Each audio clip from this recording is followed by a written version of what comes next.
We are beginning. We are starting. You have to walk behind me.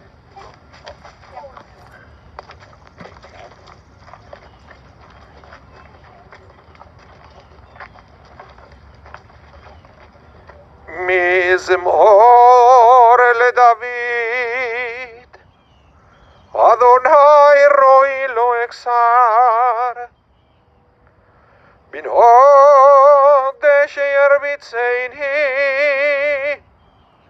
על ימי מנוחות ינהלני, נפשי ישובב, יענקני במגלי צדק למען שמו, גם כי ילך וגיא מוות, לא ידע רע כי אתה עמדי. שבטך ומשענתך המה ינחמוני, תערוך לפני שולחן נגד צורריי. תשענת בשמן ראשי כוסי רוויה, אך טוב וחסד ירדפוני כל ימי חיי, ושבתי בבית אדוני לאורך ימי.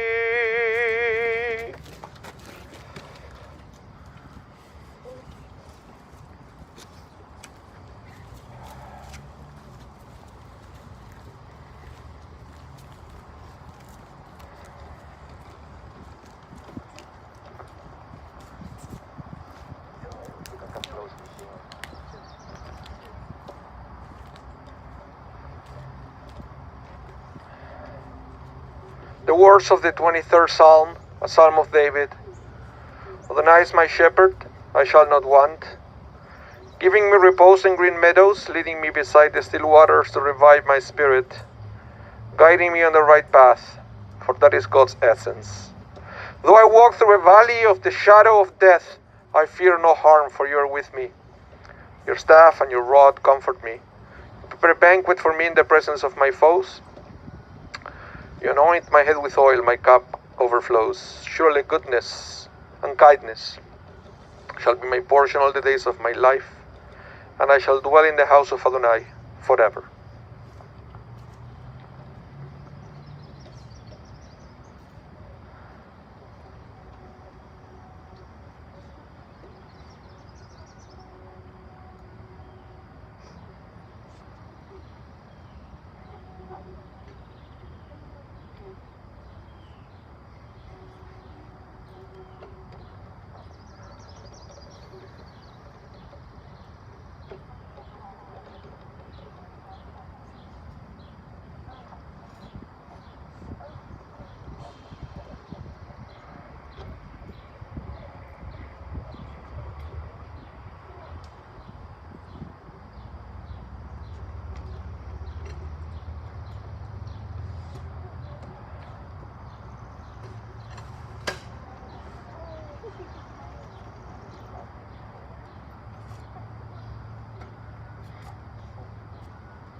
Welcome everyone.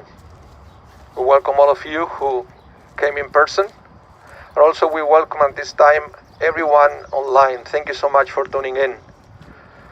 My name is Rabah from congregation Shaarey Zedek, and it's my great honor to be here this morning officiating the funeral service for Ronald Zimberg of blessed memory, who was also known to the Jewish people by his Hebrew name, Reuven ben Shmuel Ushendel, Zichrono Livracha. He was the son of Samuel and Jean Zimberg of blessed memory,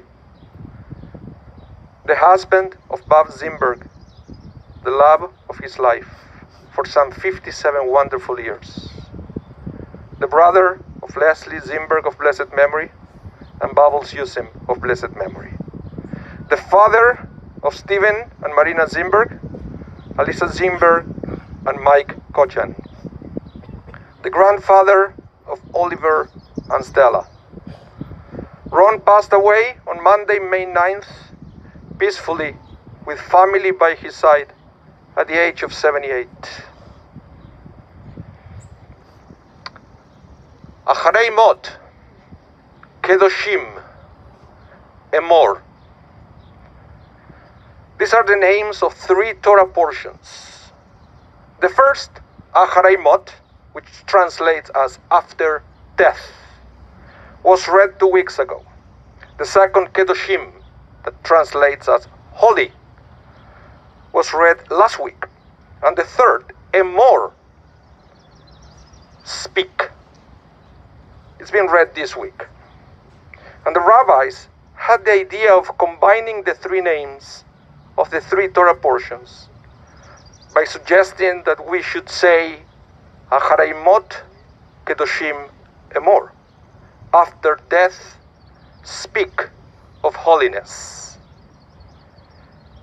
That's because after loss, it's good to speak of the holy things in life, relationships that transcend, acts of kindness, bravery, and commitment to a life well lived. According to the rabbis, to be holy is to be special, set apart from the ordinary. And it is through our handiwork that we can increase the holiness of an object, an action, a period of time, a relationship, a person, a nation, or a place. And Ron will be remembered as a kind and generous man who always put family first. Things that increase holiness in his family. Ron also had many passions in life. He loved sports, especially football. Sundays were a sacred time to enjoy the NFL games. He watched all the teams, but his favorite was the 49ers. He also liked Canadian football, and of course, he had season tickets to see the Winnipeg Bombers. He liked fishing, hunting, and enjoying the outdoors with his friends.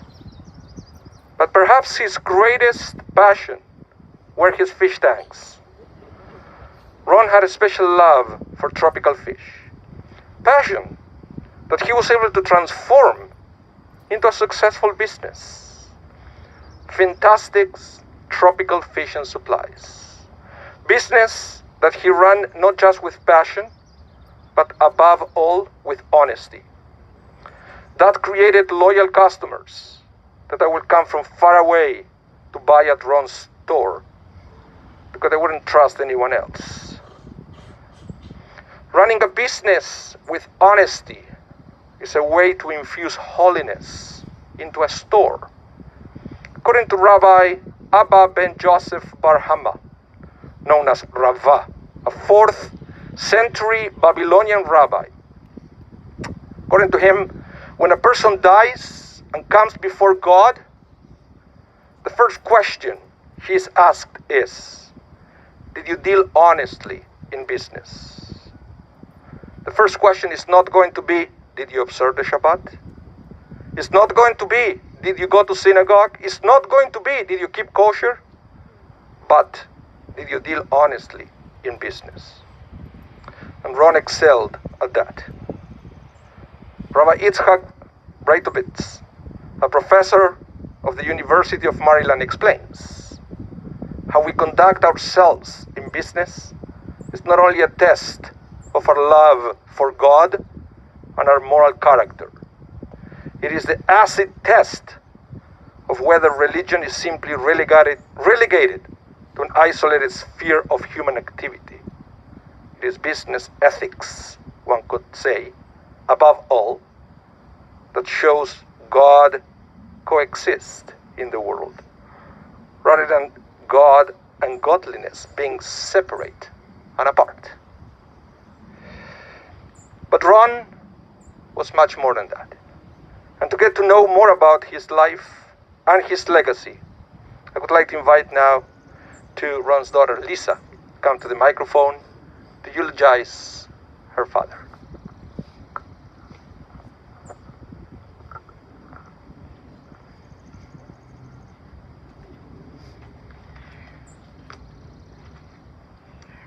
Thank everyone for coming. I'm little. Thanks. Okay, so lots and lots of people think that they have the greatest dad, but Stephen and I truly did. And while I'd rather be anywhere but here, doing anything but this, we are doing this because my dad deserves it. You're not supposed to cry right now. Okay. Over the last few days since my dad's passing, our family has received calls and texts and emails offering condolences, and each message seemed to have the same theme. My dad was, for lack of a better phrase, and I'm not sure if I'm allowed to say this with the rabbi over there, or all these people here, or say it at a cemetery, or Mike's already giving me the look, but my dad was good S-H-I-T. And Stella, I'm sorry that you can spell now, but yeah, he really was. People loved my dad, and they loved him for who he was at his core. He was so kind and so generous and so helpful and so caring. Rabbi, I'm sorry I said the S word. So kind and so helpful and so caring and so generous, and he listened more than he spoke, and that's why people loved him. And if you knew my dad, you knew he wasn't fancy, and in all honesty, anyone who really knew him knew he was really the antithesis of fancy. And if he were here today, and I wish he was, if he were here today, he and my mom would have had a conversation about him wanting to wear jeans this morning. And they would have settled on him wearing his good jeans, which was a thing for my dad. And he would do anything to help anybody. I would call my parents' house, and my mom would answer, and I'd say, "Put Dad on," and she'd know there was something wrong. But that was okay, because he would show up at my house or Stephen's house to fix a toilet or a carburetor. He would build a gate. He would put together a swing set. He would take a tick off of my dog's nose, and it didn't matter where or when or what, but he would be there with the stuff that he needed and that you needed and the knowledge to do the job. He was our sounding board time and time again. Do I take this course? Do I buy this TV? How do I get there? How far apart do I put these flowers? How do I make chicken soup and matzo balls like yours? And he always knew the answer. When Mike and I sold our first home, and our new one wasn't quite finished yet, we were homeless. And my parents took us in for 4 months. And this may not have been easy for any other son-in-law, but Mike was like, "This is awesome." He fondly remembers those 4 months as some great times, and especially remembers the excellent meals that my dad would cook for us. And he has mentioned on more than one occasion that he will never eat like that again. He was crazy about his grandchildren. They would go to the park. They went for countless lunches. They played in our pool. He watched hours of Dora and Peppa Pig. And I'd like to think that the Babas and Babies program at the Shaarey Zedek, which they attended first with Stella and then with Oliver, was renamed the Babas and Zetas and Babies because of my dad. He adored my mom. My parents were married when they were in elementary school. Not really, but you know, it pretty much was. And they were really young, and it wasn't always rainbows and unicorns, but they made it work. And as time passed, the most caring and loving relationship evolved. They fiercely looked after each other, and they were each other's best friend. They would and did anything for the other. And in the last few days when things were really bad, my dad was in the hospital and he couldn't walk and he could barely talk. Whenever my mom told him that she loved him, which was all the time, he would always find a way to answer her back. "I love you more." Okay, that's it for crying. His family meant everything to my dad, and we all knew it. Stephen and I were talking, and we started reminiscing about a few of the many wonderful memories that we have, thanks to my dad. We remember summers at the beach, waiting outside. the front of the cottage on Friday nights for him to arrive. And often he'd be bringing back our laundry that he washed in the city, and it was all pink. Because he didn't know how to do laundry. We remember surprise trips to Grand Forks, and after packing and hiding the suitcases in their shower, we would hit the road while it was still dark and head out with a cooler filled with sandwiches in the back of the station wagon. We remember driving out to some field outside the city where he taught us how to fire a rifle, apparently a .22, at some milk jugs, and my mom did not know about this. We remember fishing for bass early in the summer morning, again, cooler filled with sandwiches, going to the drive-in, same station wagon, same cooler filled with sandwiches, sneaking the dog in once or twice under the blankets, which I thought was so cool. Going to the X when it was still in Polo Park, super late, way past our bedtimes, but it was free at that point. We would go to ride on all the rides until the park closed, and then, because it was really awesome, we would stop at 7-Eleven and get hot dogs. I remember him teaching us how to ride our bikes, and then later how to drive, building a deck in the backyard of my old house, Sunday mornings at the pancake house when he'd give us the cinnamon apples from his giant apple pancakes, making skating rinks in our backyard probably 40 years ago before it was really a thing. Like, you can buy a kit for that now, apparently. And I remember dancing with him at my wedding, and so many other amazing memories. And lots of people think that they have the greatest dad, but we know that we did. And we love you. We will miss you every day.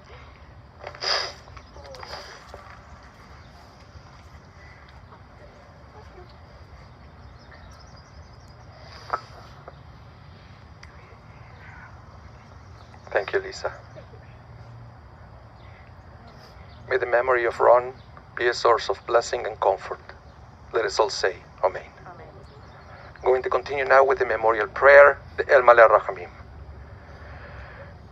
El Maleh Rachamim Shochem Bameroimim Hametzeh Menucha Nechona Tachat Kanfei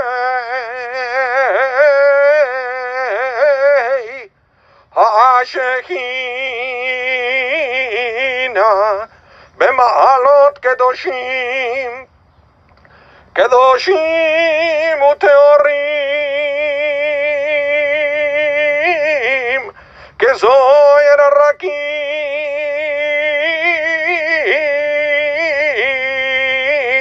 Amazirim Edeni Shema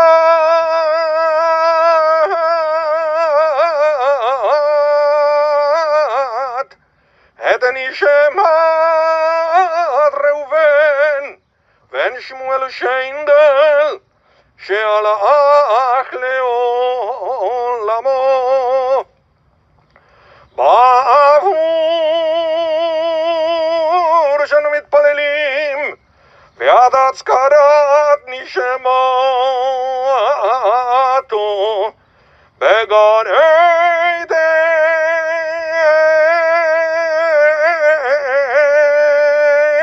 Eidein Began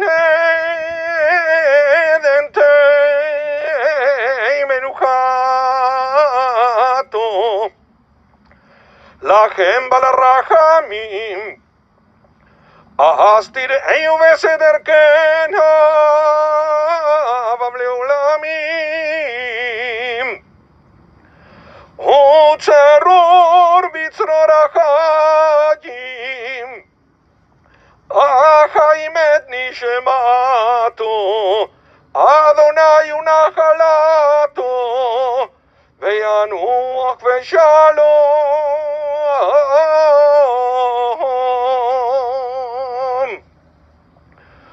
Al Mishkavo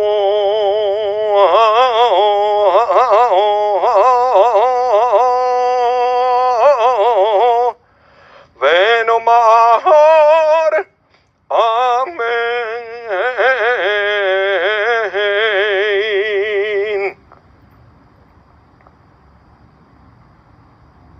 Exalted, compassionate God, grant infinite rest in your sheltering presence among the holy and pure to the soul of Ronald Zimberg, who has gone to his eternal home.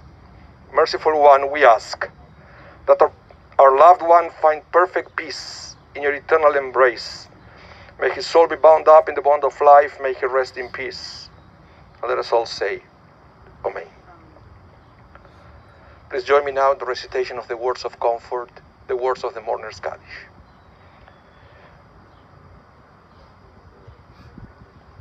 Itgadal ve'itgadash me Rabah. Be'alma divirah hirutei, ve'yamlich malchutei, v'chayechon u'vyomechon u'v'chayei dechol Beit Israel, ba'gala u'vizman kari ve'imru amen.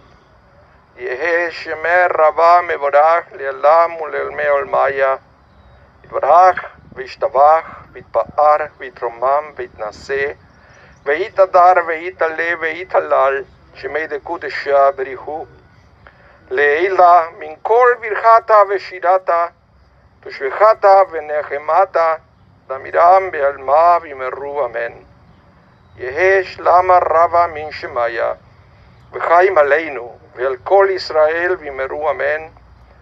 Ose shalom imbrama, u'yaseh shalom, aleinu ve'al kol Israel v'imeru amen. Amakom yenachem etchem v'tok shav le'tzion v'Yerushalayim. May God bless you and comfort you. Let us all say, Amen. Amen. A few announcements. Shiva will be observed at the home of Bob Zimberg. That is on 51 Malden Close in the Maples. You can visit Thursday, 2 p.m. to 4 p.m. and then 7 p.m. to 9 p.m. or Friday, 2 p.m. to 4 p.m. They will continue with the rest of the Shiva as a private Shiva. So again, if you want to pay your respect, you can visit Thursday, 2 to 4 p.m. and 7 to 9 p.m. or Friday, 2 p.m. to 4 p.m. 51 Malden Close in the Maples. Donations on Ron's memory could be made at Cancer Care Manitoba.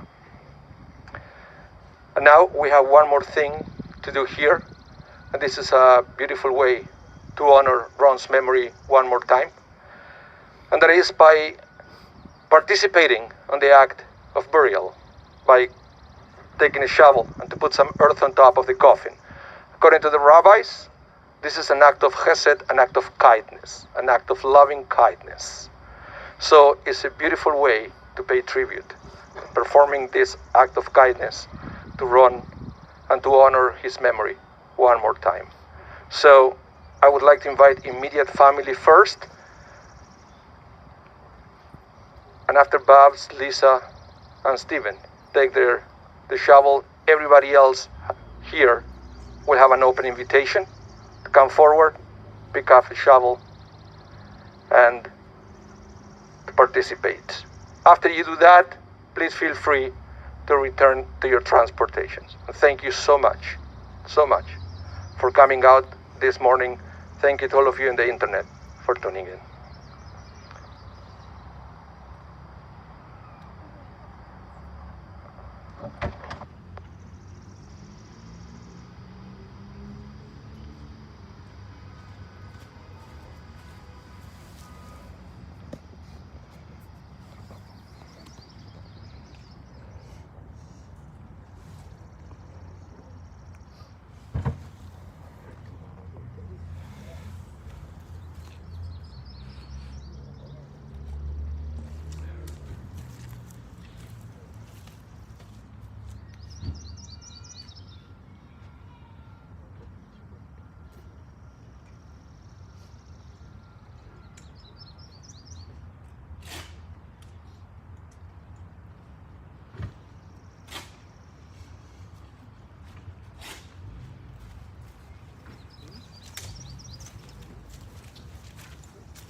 That's stellar. It's getting big.